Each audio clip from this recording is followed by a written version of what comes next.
آیتوں کو میں نے آپ کے سامنے ترجمہ رکھا.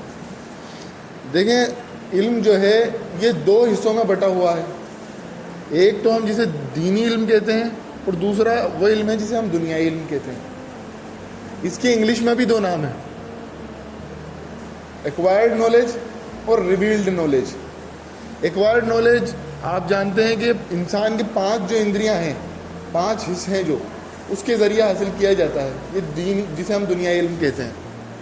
اس میں آنکھ، ناک، کان، زبان اور جلد یعنی کھال، ان کے ذریعے علم کو حاصل کرا جاتا ہے. انسان دیکھ کے کچھ علم حاصل کرتا ہے، سن کے علم حاصل کرتا ہے، اس طرح سے سونگھ کے اور چکھ کے علم حاصل کرتا ہے، اور اس طرح سے جلد کے اوپر سے کچھ چیز محسوس ہوتی ہے تو اس سے علم حاصل کرتا ہے. یہ 5 جو اندریاں ہیں، اس کے علاوہ انسان کے پاس اور کوئی طریقہ نہیں ہے علم حاصل کرنے کا. ان کے 5 کے ذریعے انسان علم حاصل کرتا ہے. دوسرا علم ہے ریویلڈ نالج، جو کہ وحی کا علم جسے کہا جاتا ہے، قرآن اور سنت میں جو موجود ہے. اب اس میں عام طور پر ہمارے یہاں جو معاملہ ہوتا ہے کہ ہم اس میں تفریق کرتے ہیں، دینی علم دنیا علم. ہاں، سمجھانے کے لیے یہ بات صحیح ہے کہ یہ بتا دی جائے کہ یہ دینی علم ہے اور یہ دنیاوی علم ہے، لیکن دینی علم اور دنیاوی علم دونوں اللہ تبارک تعالیٰ کے دیے ہوئے ہیں. انسان نے خود سے تو اپنی آنکھیں نہیں بنائی، خود سے تو اپنی ناک، کان، زبان اور جسم کھال تو نہیں بنائی. یہ تو اللہ تبارک تعالیٰ نے اسے دی، اور اس نے پھر ریسرچ کری، تجربات کرے، اس کی بنیاد پر اس نے علم حاصل کرا. اللہ تبارک تعالیٰ کا ہے بھی یہ علم، بھی اللہ تبارک تعالیٰ کا دیا ہوا ہے. عام طور پر یہ ہوتا ہے کہ ہم جو ہے دین کی طرف تو وہ بھی ہمارے اندر کمی ہو گئی ہے کہ ہم دین کی طرف بھی اپنی اولاد کو، اپنے بچوں کو، اپنی نسل کو راغب نہیں کرتے.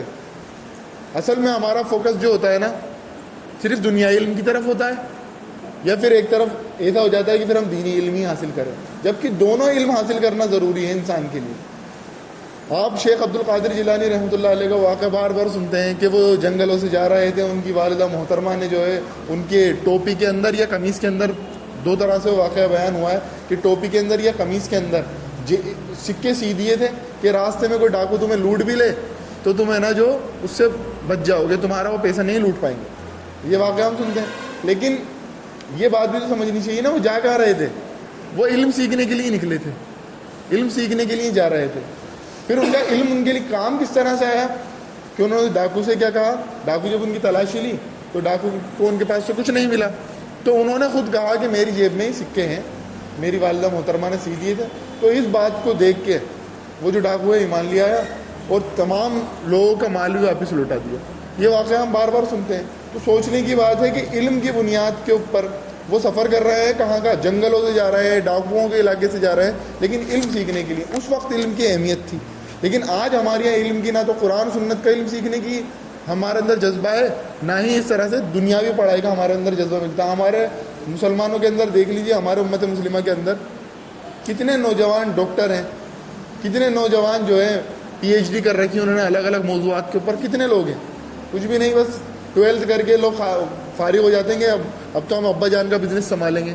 حالانکہ ہمارے امت کے اندر نئے نئے نوجوان نکلنا چاہیے اور الگ الگ فیلڈ کے اندر انہیں اسٹڈی کرنی چاہیے، اور ساتھ میں دین کی اسٹڈی بھی ہونی چاہیے. اللہ تبارک تعالیٰ نے قرآن مجید میں ارشاد فرمایا، کیا علم والے، اے نبی ان سے کہہ دو، کیا علم والے اور بغیر علم والے برابر ہو سکتے ہیں؟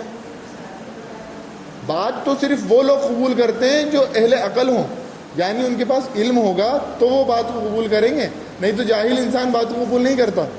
اسی طرح سے مسلم شریف کی حدیث میں آتا ہے کہ اللہ کے رسول علیہ السلام نے ارشاد فرمایا، جو علم کے راستے میں چلے گا. اب یہاں پر کوئی تفریق نہیں کری گئی علم کون سا ہے.